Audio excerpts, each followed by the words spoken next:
को मेरे तरफ से जय हिंद, जय श्री कृष्णा, राधे राधे। आइए तो एक क्वेश्चन मैंने वृत्त से करवा देता हूं आपको छोटे बच्चे, ठीक है। एक वृत्त को अंग्रेजी में सर्कल कहते हैं, तो एक वृत्त का व्यास को अंग्रेजी में डायमीटर कहते हैं, कुछ कहते हैं डायमीटर।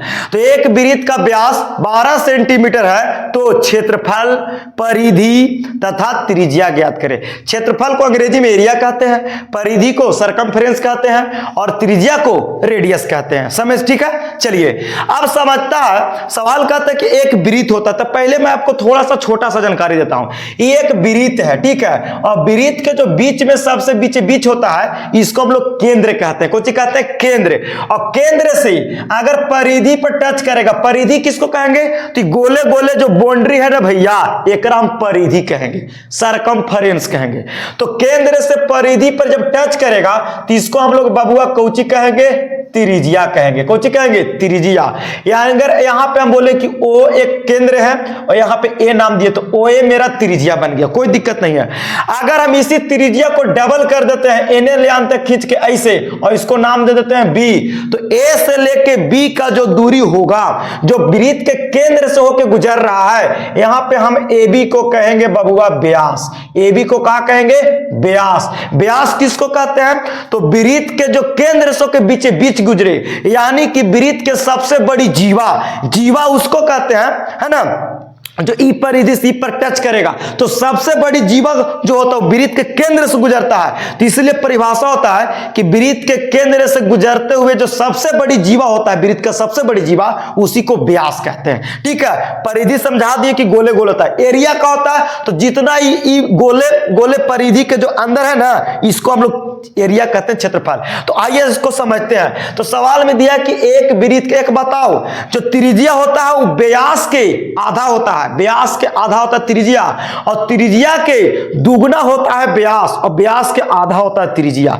ठीक है। अब समझिए, वृत्त के व्यास दिया है कितना, व्यास दिया है 12 सेंटीमीटर। तो पहले हम त्रिज्या निकालेंगे, तो त्रिज्या यानी कि रेडियस, तो त्रिज्या बराबर होता है, त्रिज्या जो होता है व्यास के आधा होता है, यानी कि बच्चा जी व्यास और बटा में 2, व्यास है 12/2, 2 से 12 6, यानी 6 सेंटीमीटर मेरा कहा गया त्रिज्या।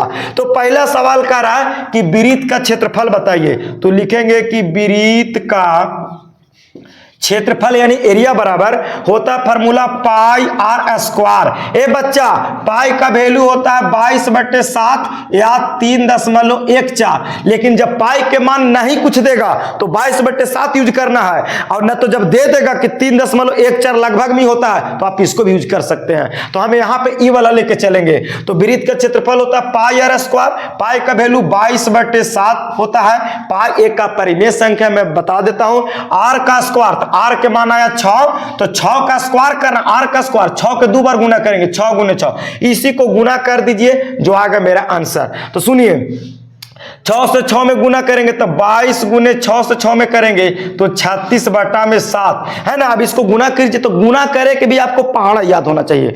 तब 22 से पहले 36 में गुना कीजिए, तब 22 से 6 में करेंगे तो 22 6 3 से 2 हासिल 13 हो जाएगा, और 22 3 66, और 66 में 13 जोड़ेंगे तो 6 3 9 और 6 1 7 और बटा में 7। इतना सेंटीमीटर स्क्वायर मेरा वृत्त का क्षेत्रफल हो गया। अब दूसरा सवाल परिधि पूछा है, तो भैया हो वृत्त का परिधि के फॉर्मूला होता है 2 पाई आर, 2 पाई आर। तो 2 पाई का वैल्यू 22/7, आर का मान कितना 6। तो यहां से हल कर लीजिए सर, कोई बात नहीं, 22 से 2 में गुना करेंगे, 22 दूनी है ना, 22 दूनी 44, और 44 गुने 6 करेंगे और बटा में 7, तो गुना कर लीजिए, 6 चौके 24 के 4, 6 चौके 24 और 2 26/7 है ना। इस सेंटीमीटर में रहेगा, लेकिन क्षेत्रफल स्क्वायर में भैया, समझ गए कि नहीं। अब तीसरा सवाल कहा है कि वृत्त का कौची त्रिज्या, तो त्रिज्या तो हमें यहां निकालिए दी है, हो ही गया। तीसरा सवाल ऐसी कि वृत्त की त्रिज्या 6 सेंटीमीटर,